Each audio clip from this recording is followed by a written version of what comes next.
안녕하세요. 인생학당입니다. 오늘은 조금은 조용하지만 누구에게나 언젠가는 반드시 닿아야 할 이야기를 해보려 합니다. 부모가 자식에게 해줄 수 있는 마지막 선물. 이라는 주제입니다. 이 이야기는 돈 이야기도 아니고 재산이나 유산 이야기도 아닙니다. 오히려 많은 부모님들이 가장 미안해하며 스스로 부족하다고 느끼는 그 지점에서 시작되는 이야기입니다. 부모님들 중에는 이런 생각을 한 번쯤 해보신 분들이 많을 겁니다. 내가 자식에게 해준 게 뭐가 있나?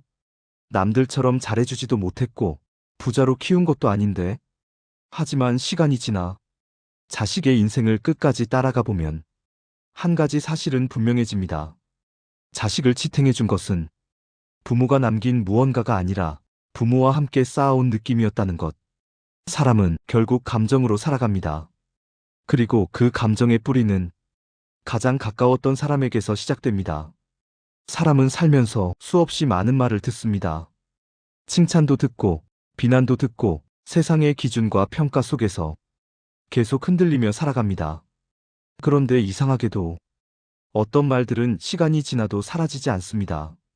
힘들 때 불쑥 떠오르는 말, 무너질 것 같은 순간, 나를 다시 일으켜 세우는 말. 그 말의 상당수는 부모의 말입니다. 괜찮다. 네가 잘못된 건 아니다. 그래도 넌 너다. 부모가 무심코 던진 말 한마디가 자식의 평생을 지탱하는 내면의 문장이 되는 경우는 생각보다 훨씬 많습니다. 부모가 자식에게 해줄 수 있는 마지막 선물은 새로운 무언가를 더 주는 일이 아닙니다.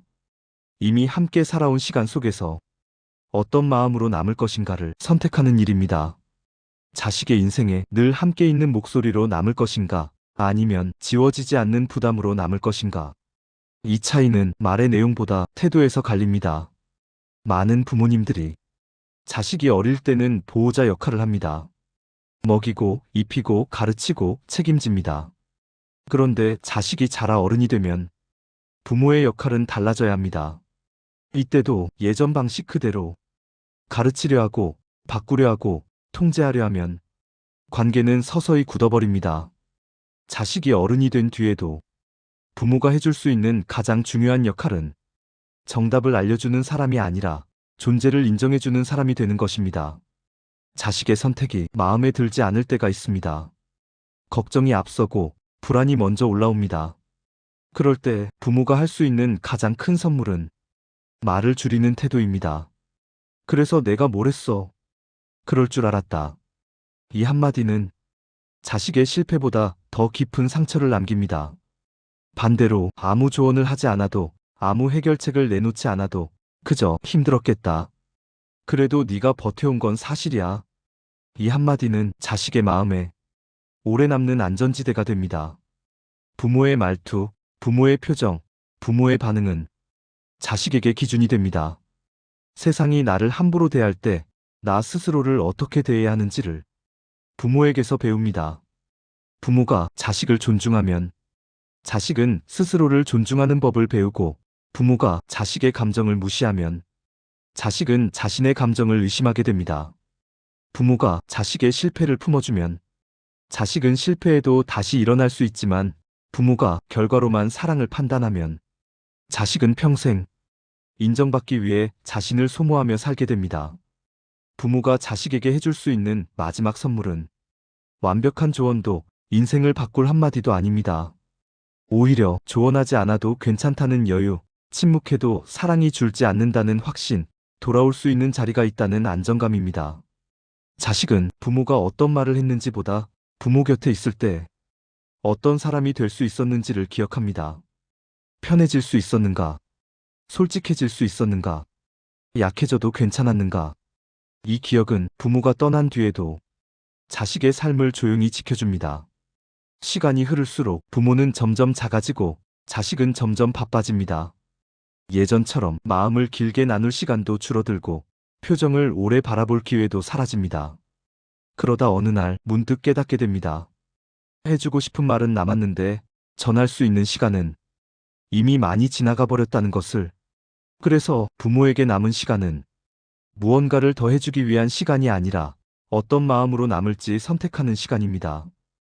부모가 자식에게 해줄 수 있는 마지막 선물은 눈에 보이지 않습니다. 형태도 없고 증명할 수도 없습니다. 하지만 그 선물은 자식의 인생 가장 깊은 곳에서 평생을 함께 살아갑니다. 이 영상의 후반부에서는 부모가 떠난 뒤에도 자식의 마음을 지켜주는 세 가지 정서적 선물에 대해 조금 더 구체적으로 이야기해 보겠습니다. 지금 이 순간에도 부모의 말 한마디, 부모의 태도 하나를 가슴에 안고 살아가는 모든 자식들을 떠올리며 이야기를 이어가겠습니다. 앞에서 우리는 부모가 자식에게 남기는 것이 눈에 보이는 무언가가 아니라 자식의 인생 안에 남아 끝까지 함께 살아주는 정서의 흔적이라는 이야기를 나눴습니다. 이제부터는 부모가 떠난 뒤에도 자식의 삶을 실제로 지탱해주는 세 가지 정서적 선물에 대해 조금 더 깊이 들어가 보겠습니다.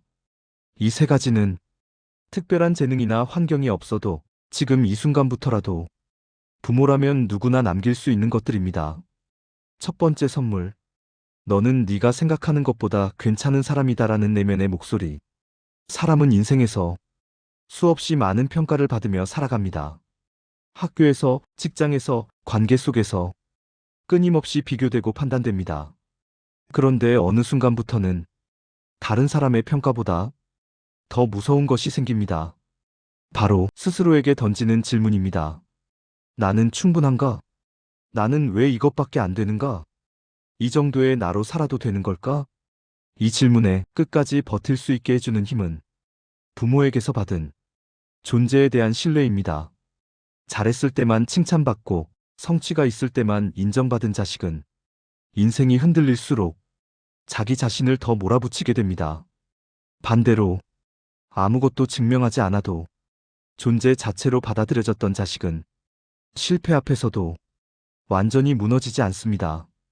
부모가 남길 수 있는 첫 번째 선물은 넌 충분하다는 말을 자식의 마음속에 조용히 남겨주는 것입니다.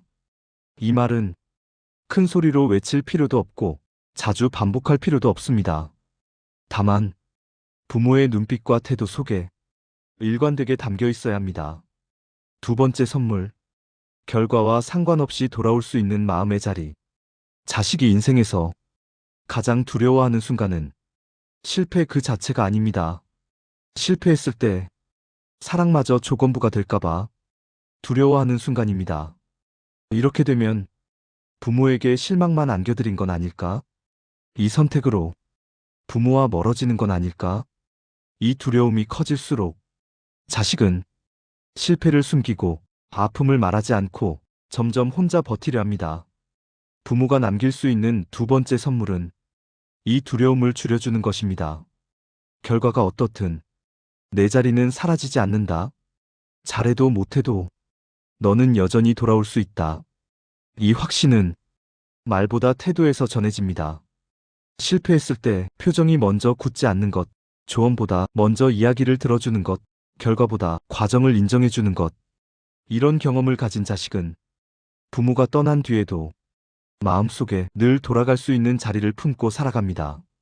그 자리는 자식이 인생에서 무너질 때마다 다시 숨을 고를 수 있는 내면의 집이 됩니다. 세 번째 선물. 자기 감정을 믿고 살아도 된다는 허락. 많은 어른들이 이렇게 말합니다. 왜 이렇게 감정이 복잡한지 모르겠다. 내가 너무 예민한 건 아닐까? 이 정도로 힘들어하면 안 되는데. 이 말 속에는 자기 감정을 믿지 못하는 깊은 불안이 담겨 있습니다. 그리고 그 불안의 시작은 대부분 아주 오래전 어릴 때로 거슬러 올라갑니다.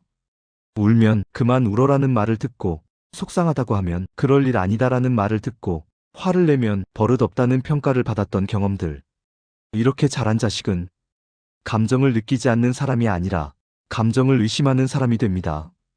부모가 남길 수 있는 세 번째 선물은 감정을 없애는 법이 아니라 감정을 신뢰해도 된다는 허락입니다.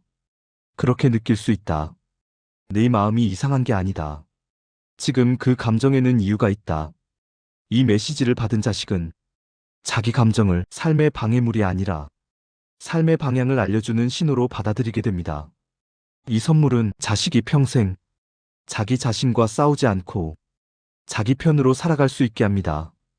이 세 가지 선물에는 공통점이 있습니다. 눈에 보이지 않고 당장 결과로 드러나지 않으며 부모 스스로도 잘 주고 있는지 실감하기 어렵다는 점입니다. 하지만 시간이 흐를수록 이 선물의 힘은 점점 더 분명해집니다. 부모가 곁에 없을 때, 조언을 구할 수 없을 때, 인생의 선택 앞에서 혼자 서야 할 때, 자식의 마음속에서 부모의 태도가 하나의 기준으로 작동하기 때문입니다. 부모의 역할은 자식의 인생을 대신 살아주는 것이 아닙니다. 자식이 자기 인생을 끝까지 살아낼 수 있도록 마음의 기초를 다져주는 일입니다. 그리고 그 기초는 말 몇 마디로 완성되지 않습니다. 수십 년 동안 반복된 태도, 반응, 시선, 기다림이 조용히 쌓여 만들어집니다. 부모에게 남은 시간은 점점 줄어듭니다.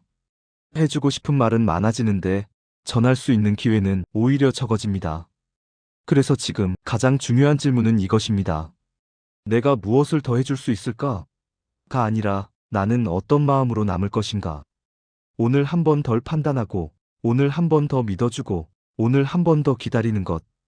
그 작은 선택들이 훗날 자식의 인생에서 가장 큰 선물이 됩니다.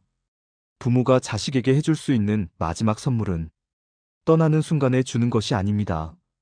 함께 살아온 모든 날 속에서 이미 건네지고 있었던 것들입니다. 그리고 그 선물은 부모가 세상에 없어진 뒤에도 자식의 삶 한가운데에서 조용히 그러나 분명하게 계속 살아있을 것입니다. 지금까지 인생학당이었습니다. 여러분의 인생 후반전이 더 평온하고 더 품격 있고 더 단단해지기를 진심으로 응원합니다.